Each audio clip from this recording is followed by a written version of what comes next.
Hi, I'm Glenda Watson Hyatt, a middle-aged white woman with short red hair and blue eyes, and I'm wearing a bright orange blazer.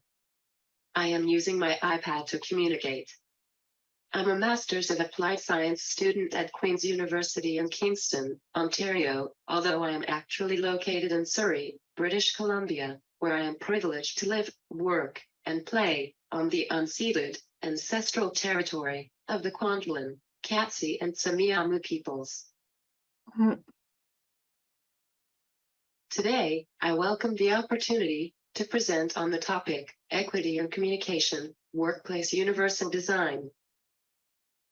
Imagine you are advancing as planned in your chosen career when an injury or illness leaves you unable to verbally communicate as you do today. Your other abilities, skills, and knowledge remain intact. Does your employer accommodate you on your current advancement track? Or create another position for you, better suited to your diminished communication ability, but beneath your expertise, and at a lower pay grade? Or do you become another Canadian with a disability, facing an unemployment rate of 51%? That rate is as high as 86% for people with communication disabilities. In comparison, 21% of Canadians without disabilities are unemployed.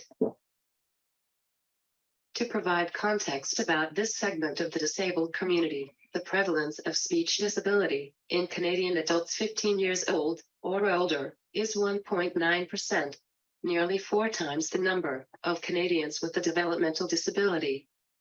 Some speech disabilities occur early in life, such as with cerebral palsy or autism spectrum disorder, while others are acquired later in life, such as after a stroke or with multiple sclerosis or oral cancers. Unique barriers to employment leave this group financially dependent, socially isolated, and personally unfulfilled. A method is needed to assist employers in understanding how to effectively include people with communication disabilities into the workplace. The United Nations Convention on the Rights of Persons with Disabilities, signed and ratified by Canada, recognizes communication as a human right. We all know that people with mobility disabilities have a right to physical access within the built environment, and, in the same way, people with communication disabilities must have communication access, the means, supports, and opportunities to communicate effectively. Both the Employment Equity Act of 1995 and the recently enacted Accessible Canada Act aim to identify and remove barriers in employment. To comply with the ACA, employers will need to adapt in recruiting, retaining, and promoting these Canadians by January 1, 2040. Universal design is a proactive mindset approach benefiting all in the workplace and decreasing the need for individualized accommodations for employees with disabilities. Further research is needed to consider how communication access can be extended to a universal design approach. The Six Sigma Engineering, data-driven quality strategy, define, measure, analyze, design, verify, will be used to apply universal design principles to promote equity in employing people with communication disabilities.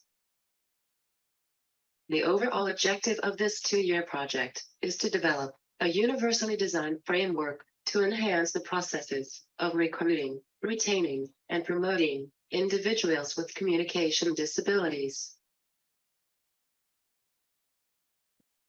The short-term objective is to understand the current state of affairs in terms of employers' awareness and knowledge of communication disabilities and the barriers to employment within the employer's purview.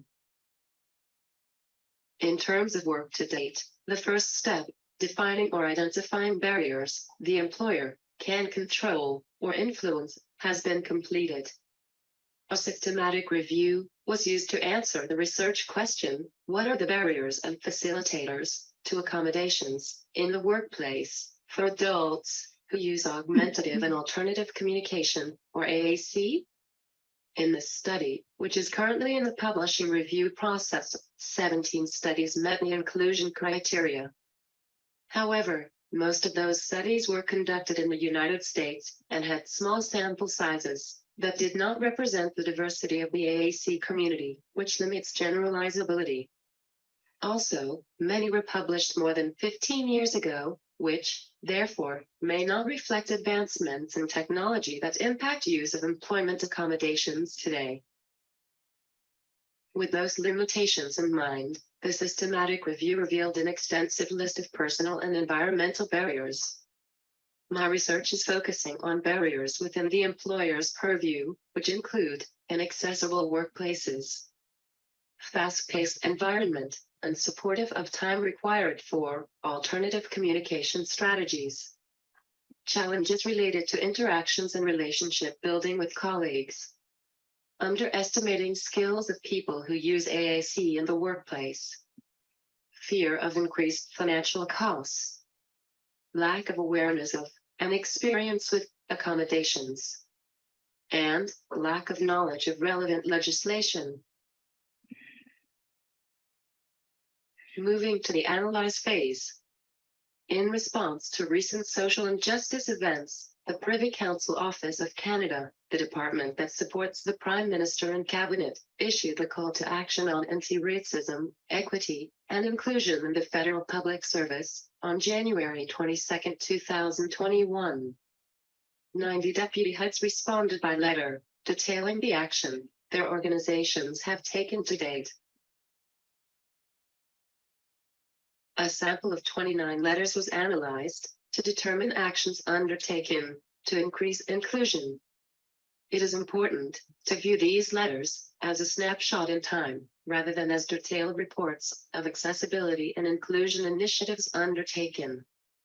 Also keep in mind that private and many public sector employers have been legally obligated to accommodate employees with disabilities up to the point of undue hardship for the past 26 years. Initial analysis of these 29 letters shows that actions relevant to employees with disabilities include establishing accessibility champions, advisory committees, and employees with disabilities networks, creating accessibility action plans, reviewing policies, programs, and initiatives using gender-based analysis, plus to identify systemic racism and barriers to accessibility and disability inclusion. Piloting the Government of Canada's Workplace Accessibility Passport. Committing to include universal accessible washrooms in their workplace retrofits.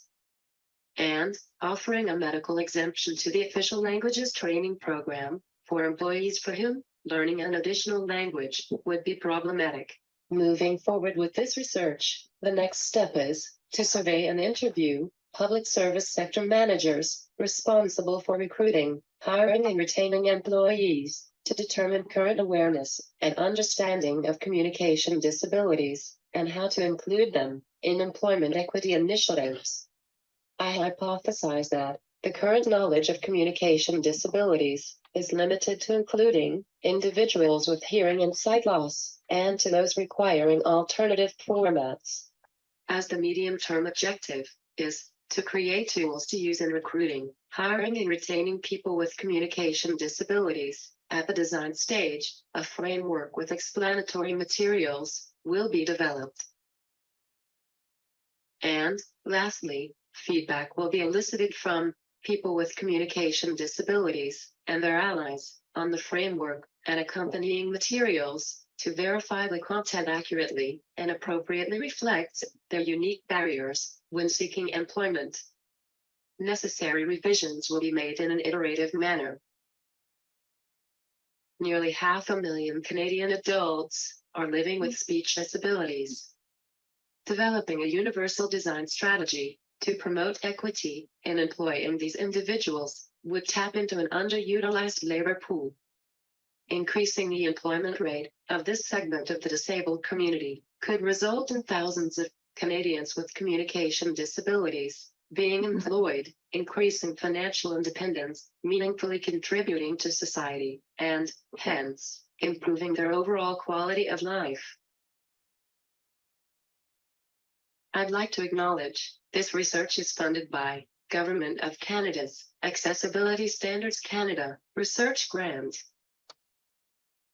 If you have any questions, feel free to email me at glendalwh@gmail.com. Thank you.